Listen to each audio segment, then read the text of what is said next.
3, 2, 1, go. Hello, folks. Hi, everyone. Welcome to another episode of our Sunday question and answer video. The most consistent show on the internet. Consistent show on our channel. That's every Sunday, but not every Sunday. Yes. So we are back with another question and answer for you guys. We do have some questions here, or actually, let's get into where we are. We're on location at one of our listings. Yes, we're at one of our listings here at 714-105 the Queensway. It's right by the water here. You get a nice little view. You're on the balcony. Beautiful view of the lake. Why don't you show them around? Yeah, so you'll see the video. You'll see it up. It's either going to be up here or up here. It'll be somewhere here, but you'll see the video and you can check out the listing for yourself. But yeah, so let's get right into the questions. Let's get into it. I should say, if you guys do have any questions for the Sunday video, just leave them in the comments below. Sometimes people email them to us. Sometimes people leave them in comments. But like if you leave them in this video, the chances that we see them are going to be pretty high. So leave them in this video here. And let's get right into it. So what's on people's minds? Let's go. Chony Telephone says the condo market wasn't mentioned in the video. Any reason why? There's a video that we didn't mention the condo market. So this came from our Toronto. It was our Toronto video. Oh, so we know why we didn't mention the condo market. So if you haven't been subscribed for a while, the schedule we have is Tuesday is the Toronto detached video. Wednesday is the condo video for the the condo video. That's condo video for the GTA. Thursday is York Region video. Friday is Peel and Durham. Correct. And Sunday. Most Sundays. Some Sundays. Just check back Sunday at 9:30 a.m. And sometimes it's there, sometimes it's not. But it's our surprise show. Exactly. So that's why the condo market wasn't mentioned in the video. We were talking about Toronto detached in that specific one. But okay, going into the next question here. This is from 1AG18. And 1AG18 is comments on most of our videos. So thank you for your support, 1AG18. And they say, Santo. Yes, sir. Are you noticing an increase in urgent sellers for one reason or another, but they're in financial stress and they need to sell as compared to a few months ago? Is the seller stress increasing or do you see things getting better? Great question. Personally, I don't see a change on the financial stress side. Doesn't mean it's not there. Doesn't mean it's not going up or down. I just don't personally see a change. What it was over the last few months is what it is now. But I do see more of a sense of pressure or maybe a sense of urgency with the sellers that have been on the market for a while. And now we're headed into the fall, and it's kind of the last kick at the can this year before the cold and the snow starts to fly. Yeah. So these next couple months in the fall, for a lot of sellers, you're going to see beads of sweat on their foreheads if they don't get the sale that they're looking for in short order. Yeah. You know, September, October. Come into November, they're starting to like, what do we do now? Do we, Yeah. I think that's the pressure that you're going to see. We'll get into the next question here. So the next question comes from Parth Patel 28. Okay?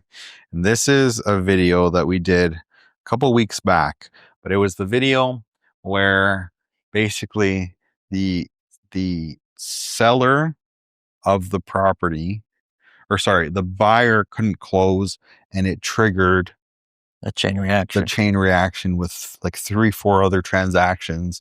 And then that initial buyer who couldn't close on time basically ended up having to pay the fee for all those transactions because it all trickled back. One seller gave it to the buyer and that buyer gave it to the seller and that seller gave it to the buyer, and then it all trickled back to that one initial buyer who was late and ended up having to pay, into the thousands for all the different fees. And Parth Patel here asks, can a buyer have a clause that if a breach happens, then he's only liable for his direct seller's costs, but not any liabilities of the seller's losses,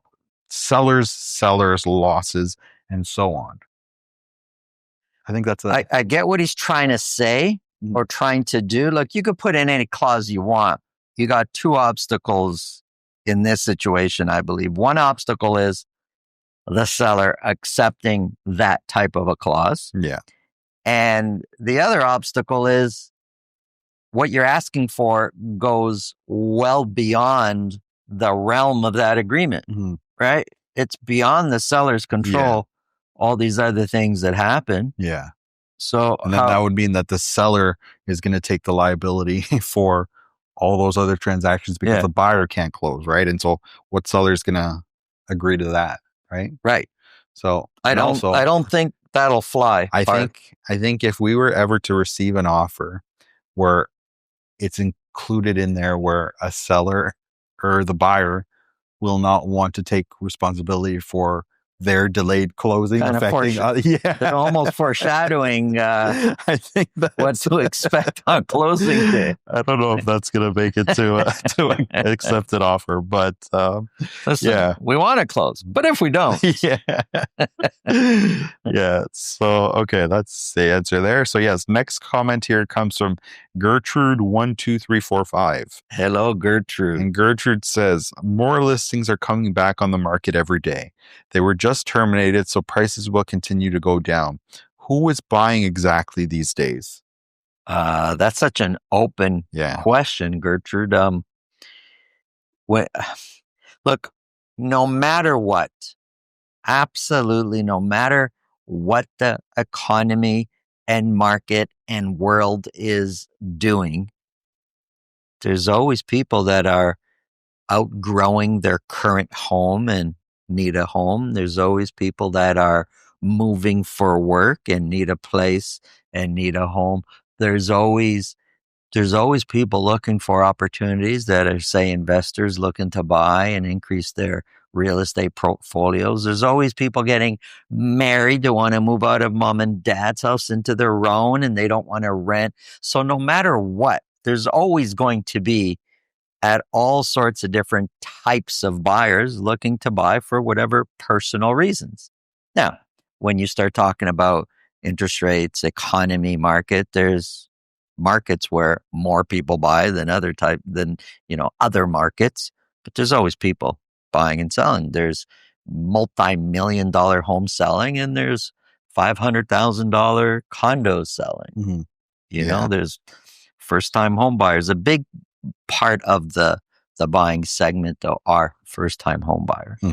Big percentage. Yeah. And first-time home buyers buying in different ranges, too. There's a lot of first-time home buyers that are buying, $400,000 or $500,000 condos. And then there's a lot of first-time home buyers that are buying $1.2 million houses, freeholds, right? Yeah. And so it's a big range. But we are seeing a lot of end users. I think that's the majority of what we're seeing right now, right? I don't think we've worked with an investor that's looking to buy an investment. No, we haven't. Not in a while. Not in a couple of years, actually. It's been a while. It's been a while. Yeah. There's we're also working with a lot of move up buyers. Yeah. That they're going to a bigger property. Yes, the one they're selling, they're not getting the price they thought they were going to get, say, a few years ago. But the reason they're motivated to do it is because what they're buying has also come down substantially. So they've outgrown where they are and they want a bigger place. Yes. So everybody has their personal reasons. Okay, so next comment here comes from Dina Gallus 2664. And Dina says, "Hi, Santo. Question. What percentage of detached homes are for sale in York region at $2 million plus?" Oh, I wish I would have looked this up. I don't know the actual percentage. Yeah. I guess that's the point of us not reviewing these questions. Maybe I should. Yeah, these questions are not. I know, but I'll blame the producer here. That's my fault. I mean, he's giving me a percentage question. I picked it because I thought it was a good question, and then as I was reading it right now, I was like, "Oh, he's not going to have this information on hand." But I guess there's quite a few. Yeah, but I think one thing we could say that's the technical. Well, yeah, quite a few. So maybe we'll include something like that in the York region video. But I mean, in terms of sales, most of the sales I feel are coming in at 1.1 to 1.7. Yeah. Right. Like most of the sales are in that range for for a lot of the pockets in York Yeah. region. But watch this, and don't let me forget, please. Watch this Thursday York region video. I will tell you the percentage of listings that are $2 million plus listings. Yeah, I think that's a good metric to have there too. Okay, so next question here comes from P31 channel TW5QC. I don't think people actually pick these names. I think these are like generated by YouTube or Google, because it's I think that guy used to work on Star Wars. So if so this was with regards to our video that we did a couple of weeks ago where we were talking about the seasoned investor that picked up this property that was the power of sale, thinking that they were getting it at a really good price, and trying to sell, and it's much less than what they paid for. I remember. So this comment says, if he's a seasoned investor, then why does he need to sell at a $200,000 loss? Doesn't he have the proceeds and cash available from previous transactions to support this purchase and wait for a profitable future sale? Doesn't add up. Sure, it adds up. What you don't know is all the circumstances around that seasoned investor's personal portfolio and financial situation. And if they could, even though they're selling at a loss, do something better with the rest of their investment in that property, then it may make sense to just take the loss. Whereas an unseasoned investor that maybe doesn't understand, that is maybe tied into the money and can't afford to take a loss like that, might go down with their ship. Where the seasoned investor makes a decision, moves forward. So we don't know the whole story. Like, I mean, we're not talking to the person's accountant or anything. And why are you doing this? You're looking at it from your perspective, but there's people that will make a decision that doesn't make sense to other people. But it's often because in its most simplest terms that they're going to do something better with the money than leaving it sitting in that house. Exactly. So, okay, next comment here comes from Parth Shukla. And Parth says, hey, Santo, I've been watching your videos for a while now. I mostly watch it for your story from your experiences. I also love watching the Q&A. Please finish the story in this week. It's a good day for you, Parth. I know. Sorry, we missed you for the past month. Please finish this story in the weekend's Q&A. In this weekend's Q&A. Also, would love to see your perspective on Cambridge, Kitchener, and Waterloo Market. So this was with regards to our video, and this, I don't think I've ever seen so much backlash for not finishing a story. Which story? So this was the one we were talking about, where our buyers, the sellers, wanted to get out of the deal because what we think is that they had a better offer. Right. Right. So the inspection, they didn't want to let us do the inspection, but then the tenant was like, I had to call their brokerage. Yeah, you could have came at any time. And he said they already had the inspection, stuff like that. So you didn't finish the story. You didn't tell them whether your clients bought that house. And everyone was furious in the comments. Furious. I've never seen backlash like that.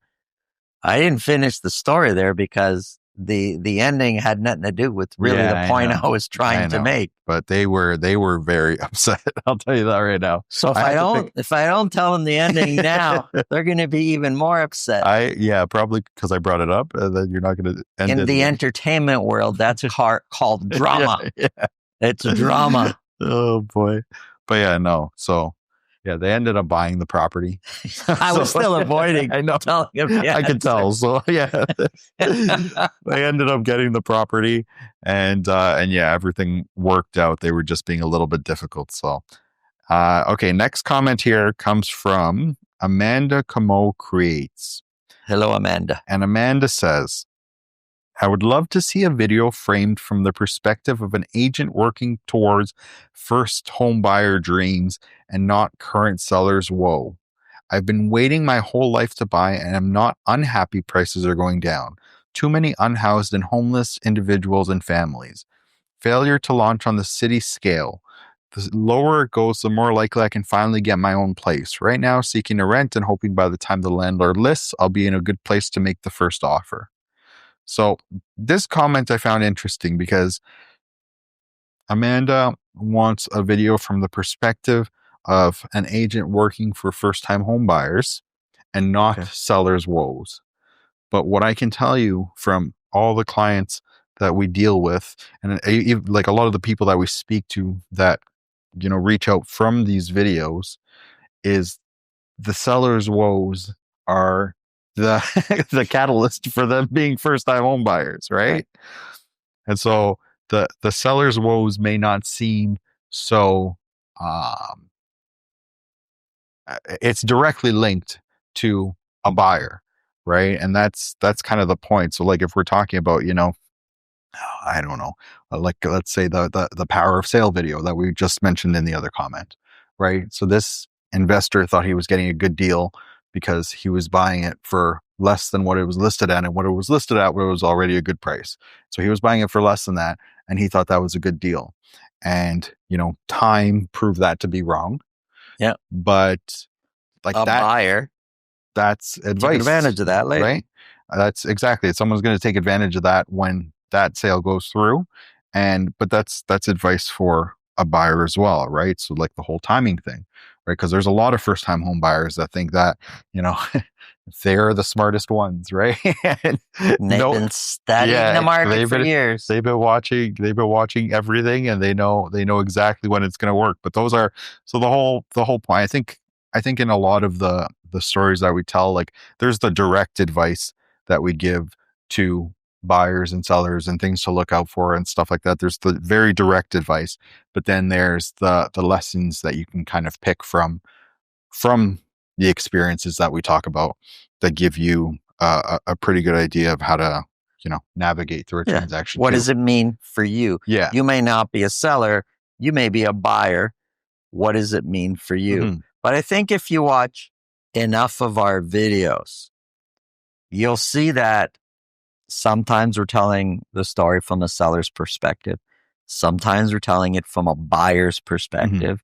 Mm-hmm. I think we're pretty even there. Yeah, going I think so too. Back and forth, and it's really about the lesson. And we try to. That's why we don't finish stories, because it's not about the story; it's about the lesson, right? Yeah. But yeah, and so I think there's stuff you can grab, whether you're a first time home buyer, whether it's your last home, whether you're on your fifth home. There's different stuff you can grab from every story that kind of helps people out there. But okay, next comment here comes from Nanda Nair, and Nanda says, "Hey Santos, can you do Santos? Nanda and Nanda hasn't been watching or scrolling through the comment section, or that would have been San Antonio. Hey Santos, can you do a video on which buildings, pre-con or resale, have the biggest bargains right now?" Wow. The direct answer. Top 10 biggest bargains off the top of your head right now. So the answer to that is no, not because there aren't those buildings out there, but because a lot of it is a matter of perspective, and it's not the building so much that has the deal, but the individual sellers selling their unit are all in different situations, right? So how do you kind of pick this whole building has the best deals when there are individual sellers in there, and they're going to price their units according to their financial situation or according to how they perceive the market to be. And I think in most buildings, you'll see units that are priced very aggressively, and you'll see units that are not priced very aggressively. The same units. In the same building, in the same building, the same units, two different price points, and you're wondering why one seller is a bit more motivated than the other. And also, I think that brings up the topic of why. So if there is a building, let's say, we're here at 105, the Queensway there is, what is it, 110? or 107. I forget. It's 107. 107, the Queensway. And there's a cluster of other buildings around here. And so if everything here, these one bedrooms are selling for whatever it is, $950 a square foot, I think is like kind of around the average. So 950. And then one building has all their one bedroom selling at $700 a square foot, or 750 or 800, right? Why is that happening there? Why? It doesn't necessarily mean it's a great deal. Yeah. The building might have different amenities, different situations, all this plays into it. Yeah. Different lawsuits, different special assessments, all those kinds of things. So, it's very dependent on what you're looking for too. Like the one bedrooms, like this is a one bedroom, one den. It's over 700 square feet. It's a huge den. The den could easily be a bedroom here. It's over 700 square feet. But like, if this is the type of unit that you like, if this is the type of unit that you're looking for, doesn't matter if the other one's a bargain because it may have a layout you don't like, right? And so very difficult to say, but we'll wait for a top 10 list from you of best bargains. Yeah, it's coming. It's coming. It's coming like our Sunday video. It was on last Sunday's video, last week's. Okay, so last comment here comes from our friend Prima Vida. And she says, lay advisors who have no skin in the game will tell you anything and can cause so much trouble. That is in every area of life, and people are so lucky to have you as their real estate salespeople, but more importantly, as consultants as well. Thank you so much. Prima Vida always has a lot really nice things to say. And Lise Roy. Pardon? Prima Vida and Lise Roy. Prima Vida, thank you very, very much. Yes. You're awesome. Thank you so much for your comments, guys. Again, if you want to be featured in this video, leave your comments underneath this video. That's the easiest way. Or send us a check. We take money. Oh, yeah. Just mail a check with with your question too. But yeah, thank you guys so much for watching, and we will see you again on Sunday. I'm not going to say which Sunday, but on Sunday. Check out the unit here. The video will be linked on the screen here. Video will be on the screen, and then you can see it in the description below. But that ends our video for today. Thank you. Have a great day. Enjoy your Sunday.